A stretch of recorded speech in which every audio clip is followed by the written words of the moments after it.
Hello everyone. इस video में हम जीके के कुछ महत्वपूर्ण सवालों को डिस्कस करने वाले हैं जो कि आपके एग्ज़ाम के पॉइंट ऑफ व्यू से काफ़ी महत्वपूर्ण है। इस वीडियो को पूरा ज़रूर देखें ताकि आप इस वीडियो से ज़्यादा लाभ ले सकें। यहाँ हमारा पहला सवाल है, लखनऊ में 1857 के विद्रोह का नेता कौन थे? तो इसका सही जवाब होगा बेगम हजरत महल। लखनऊ से 1857 के विद्रोह का नेता बेगम हजरत महल थी। उन्होंने ब्रिटिश सेना के खिलाफ विद्रोह का नेतृत्व किया और लखनऊ पर कुछ समय तक नियंत्रण बनाए रखा। हमारा अगला प्रश्न है, विश्व का सबसे बड़ा पठार कौन सा है? तो इसका सही जवाब होगा तिब्बती पठार। विश्व का सबसे बड़ा पठार तिब्बती पठार है। इसे विश्व की छत भी कहा जाता है क्योंकि यह औसतन 4500 मीटर की ऊंचाई पर स्थित है और इसका क्षेत्रफल लगभग 2.5 मिलियन वर्ग किलोमीटर है। हमारा अगला प्रश्न है, न्यूजीलैंड की खोज करने वाला पहला यूरोपीय यात्री कौन था? तो इसका सही जवाब होगा एबल तस्मान। न्यूजीलैंड की खोज करने वाला पहला यूरोपीय यात्री डच नाविक एबल तस्मान था। उसने 1642 में न्यूजीलैंड के तट को देखा और इसे पश्चिमी दुनिया के लिए खोजा। हमारा अगला प्रश्न है, किस घटना के कारण आकाश का रंग नीला होता है? तो इसका सही जवाब होगा प्रकाश का प्रकीर्णन, स्कैटरिंग ऑफ लाइट। हमारा अगला प्रश्न है, प्रसिद्ध पुस्तक The God of Small Things के लेखक कौन है? तो इसका सही जवाब होगा Arundhati Roy. The God of Small Things Arundhati Rai का पहला उपन्यास है जो 1997 में प्रकाशित हुआ था। यह कहानी भारत के केरल राज्य में स्थित और इसमें जुड़वा भाई बहन एस्था और राहुल के जीवन को दिखाया गया है, जिनके बचपन के अनुभव उनके भविष्य को आकार देते हैं। हमारा अगला प्रश्न है, भारतीय संविधान के किस संशोधन अधिनियम ने पंचायतों की शुरुआत की? तो इसका सही जवाब होगा 73वां। भारतीय संविधान के 73वें संशोधन अधिनियम 1992 ने पंचायतों की शुरुआत की। यह अधिनियम 24 अप्रैल 1993 को लागू हुआ, जिसके तहत भारत में पंचायत राज प्रणाली को संवैधानिक दर्जा दिया गया। इसका उद्देश्य ग्रामीण स्वशासन को सशक्त बनाना और लोकतांत्रिक विकेंद्रीकरण को बढ़ावा देना था। इस संशोधन के माध्यम से 3 स्तरीय पंचायत व्यवस्था, ग्राम पंचायत, पंचायत समिति और जिला परिषद का गठन किया गया। हमारा अगला प्रश्न है, सौरमंडल में किस ग्रह को भोर का तारा कहा जाता है? तो इसका सही जवाब होगा शुक्र। सौरमंडल में शुक्र ग्रह को भोर का तारा, मॉर्निंग स्टार कहा जाता है। यह ग्रह सूर्योदय से पहले और सूर्यास्त के बाद आकाश में चमकता है, जिससे यह तारा जैसा दिखाई देता है। इसकी चमक और उसकी स्थिति के कारण इसे यह नाम दिया गया है। हमारा अगला प्रश्न है, भारतीय संविधान के जनक के रूप में किसे जाना जाता है? तो इसका सही जवाब होगा डॉक्टर B.R. अम्बेडकर। भारतीय संविधान के जनक के रूप में डॉक्टर भीमराव अम्बेडकर को जाना जाता है। वे भारतीय संविधान के मुख्य वास्तुकार थे और संविधान सभा के पहले कानून मंत्री भी रहे।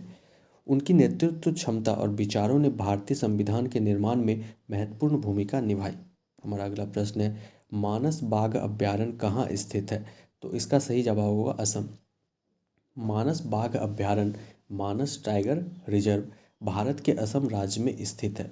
यह अभयारण्य मानस राष्ट्रीय उद्यान का एक हिस्सा है और इसे 1985 में यूनेस्को द्वारा विश्व धरोहर स्थल के रूप में मान्यता दी गई थी। यह अभयारण्य बाघों, हाथियों और कई अन्य वन्य जीवों का निवास स्थान है और इसके विविध पारिस्थितिक तंत्र के लिए प्रसिद्ध है। हमारा अगला प्रश्न है, दूसरा गोलमेज सम्मेलन कब हुआ था? तो इसका सही जवाब होगा 1931। दूसरा गोलमेज सम्मेलन 1931 में हुआ था। यह सम्मेलन 7 सितंबर से 1 दिसंबर तक लंदन में आयोजित किया गया। इस सम्मेलन में भारतीय राजनीतिक प्रतिनिधियों और ब्रिटिश सरकार के बीच भारतीय स्वतंत्रता और संविधान संबंधी मुद्दों पर चर्चा की गई। हमारा अगला प्रश्न है, भारत का राष्ट्रगान जन गण मन मूल रूप से किस भाषा में लिखा गया था? तो इसका सही जवाब होगा बांग्ला। भारत का राष्ट्रगान जन गण मन रविंद्रनाथ टैगोर द्वारा 1911 में लिखा गया था। मूल रूप से यह बांग्ला भाषा में लिखा गया था, लेकिन इसके शब्द संस्कृत के काफ़ी निकट है, जिससे इसे भारत के विभिन्न भाषाई समूहों द्वारा आसानी से समझा जा सकता है। इस गीत में भारतीय जनता की विविधता और एकता का वर्णन किया गया है। इसे 1950 में भारत के संविधान सभा द्वारा राष्ट्रगान के रूप में अपनाया गया। हमारा अगला प्रश्न है, दुनिया का सबसे छोटा युद्ध कितने समय तक चला? तो इसका सही जवाब होगा 38 मिनट। दुनिया का सबसे छोटा युद्ध 38 मिनट तक चला था। यह युद्ध 27 अगस्त 1896 को जांजीबार और ब्रिटेन के बीच में हुआ था, जिसे एंग्लो जांजीबार युद्ध कहा जाता है। यह युद्ध तब शुरू हुआ जब जांजीबार के सुल्तान हमाद बिन थुवैनी की मृत्यु के बाद उनके उत्तराधिकारी खालिद बिन बरगस ने ब्रिटेन की सहमति के बिना गद्दी संभाली। ब्रिटिश सेना ने खालिद को सत्ता छोड़ने का अल्टीमेटम दिया, लेकिन जब उन्होंने इनकार किया तो ब्रिटिश सेना ने जांजीबार के महल पर हमला किया और थोड़े समय में ही विजय प्राप्त कर ली। हमारा अगला प्रश्न है, कौन सा जानवर पानी पीने के बाद मर जाता है? तो इसका सही जवाब होगा कंगारू चूहा। कंगारू रैट एक ऐसा जानवर है जो पानी पीने के बाद मर सकता है। यह चूहों की एक प्रजाति है जो उत्तरी अमेरिका के रेगिस्तानी इलाकों में पाई जाती है। कंगारू रैट ने अपने शरीर को इस तरह से अनुकूलित कर लिया है कि उसे सीधे पानी पीने की आवश्यकता नहीं होती है। यह अपने भोजन मुख्य रूप से बीज से मिलने वाली नमी के माध्यम से जीवित रहता है और उसका शरीर पानी का अत्यधिक संरक्षण करता है। अगर यह अतिरिक्त पानी पी ले तो इसके शरीर का संतुलन बिगड़ सकता है, जो उसकी मृत्यु का कारण बन सकता है। हमारा अगला प्रश्न है, भारत के किस राज्य में केवल 2 जिले हैं? तो इसका सही जवाब होगा गोवा। भारत में गोवा एकमात्र ऐसा राज्य है जिसमें केवल 2 जिले हैं। ये 2 जिले उत्तरी गोवा और दक्षिणी गोवा है।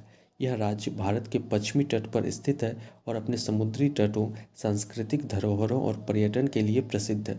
गोवा को 1987 में राज्य का दर्जा मिला और इसके बाद इसे इन 2 जिलों में विभाजित किया गया। यहाँ तक की राजधानी पणजी उत्तरी गोवा में स्थित है। हमारा अगला प्रश्न है, भारत के स्वतंत्रता संघर्ष के दौरान डेक्कन एजुकेशनल सोसाइटी नामक संस्था की स्थापना किसने की थी? तो इसका सही जवाब होगा बाल गंगाधर तिलक। भारत के स्वतंत्रता संग्राम के दौरान डेक्कन एजुकेशनल सोसाइटी की स्थापना 1884 में महादेव गोविंद रानाडे, बाल गंगाधर तिलक, गोपाल गणेश आगरकर और उनके सहयोगियों ने की थी। इस संस्था का उद्देश्य ब्रिटिश शासन के अधीन भारतीय युवाओं को उच्च शिक्षा प्रदान करना और उसमें राष्ट्रीय चेतना का विकास करना था। डेक्कन एजुकेशनल सोसाइटी ने पुणे में प्रतिष्ठित फर्ग्यूसन कॉलेज की स्थापना की, जो आगे चलकर भारतीय स्वतंत्रता आंदोलन का एक प्रमुख केंद्र बना। इस संस्था के माध्यम से भारतीय युवाओं को स्वतंत्रता के प्रति जागरूक किया गया। हमारा अगला प्रश्न है, 1857 के गदर के समय भारत का गवर्नर जनरल कौन था? तो इसका सही जवाब होगा लॉर्ड कैनिंग। लॉर्ड कैनिंग 1856 में भारत के गवर्नर जनरल बने थे और उनके कार्यकाल के दौरान ही 1857 का स्वतंत्रता संग्राम हुआ। उन्होंने विद्रोह को दबाने के लिए कई नीतियां लागू की और विद्रोह के बाद भारत का प्रशासन ब्रिटिश क्राउन के अधीन आ गया, जिससे गवर्नर जनरल का पद वायसराय में बदल दिया गया। हमारा अगला प्रश्न है, सम्राट अशोक के शिलालेखों की लिपि क्या है? तो इसका सही जवाब होगा ब्राह्मी। सम्राट अशोक के शिलालेखों की लिपि मुख्य रूप से ब्राह्मी है। ब्राह्मी लिपि प्राचीन भारत की सबसे पुरानी लिपियों में से एक मानी जाती है और इसे दाएं से बाएं पढ़ा जाता था। अशोक के अधिकांश शिलालेख इसी लिपि में हैं, लेकिन उत्तर पश्चिमी भारत में पाए गए कुछ शिलालेखों में खरोष्ठी लिपि का भी प्रयोग हुआ है। सम्राट अशोक ने इन शिलालेखों के माध्यम से अहिंसा, धार्मिक सहिष्णुता और अपने धर्म उपदेशों का प्रचार किया। ये शिलालेख पत्थरों और स्तंभों पर उकेरे गए थे और इनमें इनसे बौद्ध धर्म के प्रति सम्राट अशोक की आस्था और उनकी नीतियों के बारे में महत्वपूर्ण जानकारी मिलती है। हमारा अगला प्रश्न है, विवेकानंद रॉक मेमोरियल कहाँ स्थित है? तो इसका सही जवाब होगा तमिलनाडु। हमारा अगला प्रश्न है, महात्मा गांधी को राष्ट्रपिता के रूप में उल्लेख सबसे पहले किसने किया था? तो इसका सही जवाब होगा सुभाष चंद्र बोस। महात्मा गांधी को सबसे पहले राष्ट्रपिता के रूप में सुभाष चंद्र बोस ने संबोधित किया था। 1944 में सुभाष चंद्र बोस ने सिंगापुर रेडियो से महात्मा गांधी को संबोधित करते हुए उन्हें राष्ट्रपिता कहा। इस प्रसारण में बोस ने गांधी जी से भारतीय स्वतंत्रता संग्राम में आशीर्वाद देने का आग्रह किया था, ताकि स्वतंत्रता संग्राम को और अधिक मजबूती से आगे बढ़ाया जा सके। इसके बाद गांधी जी को राष्ट्रपिता के रूप में व्यापक मान्यता मिली और यह उपाधि उनके साथ जुड़ गई। हमारा अगला प्रश्न है, पृथ्वी और सूर्य के बीच अधिकतम दूरी किस तिथि को होती है? तो इसका सही जवाब होगा 4 जुलाई। पृथ्वी और सूर्य के बीच अधिकतम दूरी को अफेलियन कहा जाता है और यह सामान्यतः हर साल 4 जुलाई के आसपास होती है। इस स्थिति में पृथ्वी सूर्य से लगभग 152.1 मिलियन किलोमीटर दूर होती है। यह दूरी उस समय होती है जब पृथ्वी अपनी कक्षीय पथ पर सूर्य से सबसे अधिक दूरी पर होती है। अफेलियन का घटना पृथ्वी के मौसम पर असर नहीं डालती, क्योंकि मौसम पृथ्वी के झुके हुए अक्ष पर निर्भर करते हैं। हमारा अगला प्रश्न है, भारत के राज्य चिन्ह में प्रयुक्त होने वाले शब्द सत्यमेव जयते किस उपनिषद से लिए गए हैं? तो इसका सही जवाब होगा मुंडक उपनिषद। भारत के राज्य चिन्ह में प्रयुक्त सत्यमेव जयते मुंडक उपनिषद से लिया गया है। इसका अर्थ है सत्य की ही विजय होती है। यह वाक्यांश पुस्तक मुंडक उपनिषद के तीसरे अध्याय के पहले खंड में मिलता है। इसे भारत के राष्ट्रीय प्रतीक के नीचे अंकित किया गया है और यह सत्य, नैतिकता और धर्म की विजय का प्रतीक माना जाता है। हमारा अगला प्रश्न है, राष्ट्रीय खेल दिवस किस दिन मनाया जाता है? तो इसका सही जवाब होगा 29 अगस्त। राष्ट्रीय खेल दिवस भारत में हर साल 29 अगस्त को मनाया जाता है। यह दिन महान हॉकी खिलाड़ी मेजर ध्यानचंद की जयंती के उपलक्ष्य में मनाया जाता है, जिन्होंने भारतीय हॉकी की नई ऊंचाइयों पर पहुंचाया। इस दिन का उद्देश्य खेल और शारीरिक स्वास्थ्य के प्रति जागरूकता बढ़ाना और खेल के महत्व को प्रोत्साहित करना है। हमारा अगला प्रश्न है, भारत को कितने डाक जोन में विभाजित किया गया है? तो इसका सही जवाब होगा 9। भारत को 9 डाक जोन में विभाजित किया गया है। इसमें से 8 जोन भौगोलिक आधार पर विभिन्न क्षेत्रों के लिए है, जबकि 9वां जोन भारतीय सेना के लिए विशेष रूप से आरक्षित है, जिसे एपेक्स जोन भी कहा जाता है। जोन प्रणाली का उपयोग पिन कोड प्रणाली से भी होता है, जो पत्रों और पार्सलों के वितरण को सुव्यवस्थित करने में सहायक है। हमारा अगला प्रश्न है, OMR का फुल फॉर्म क्या होता है? तो इसका सही जवाब होगा ऑप्टिकल मार्क रिकग्निशन। हमारा अगला OMR का पूर्ण रूप है ऑप्टिकल मार्क रिकग्निशन। यह एक तकनीक है जो कागज पर चिन्हित किए गए विकल्पों को पहचानने और पढ़ने के लिए उपयोग की जाती है। इसका व्यापक उपयोग परीक्षाओं में उत्तर पत्रांकों आंसर शीट्स को स्कैन करने और मूल्यांकन करने में किया जाता है, जहां छात्र विकल्पों को भरते हैं और OMR मशीन उन उत्तरों को पढ़कर उनका मूल्यांकन करती है। हमारा अगला प्रश्न है, गांधी इरविन समझौता किससे संबंधित है? तो इसका सही जवाब होगा सविनय अवज्ञा आंदोलन। गांधी इरविन समझौता 1931 में हुआ था और यह भारतीय स्वतंत्रता संग्राम के संदर्भ में महत्वपूर्ण है। यह समझौता महात्मा गांधी और ब्रिटिश वायसराय लॉर्ड इरविन के बीच में हुआ था। इस समझौते के कुछ महत्वपूर्ण बिंदु निम्नलिखित थे। सविनय अवज्ञा आंदोलन की समाप्ति।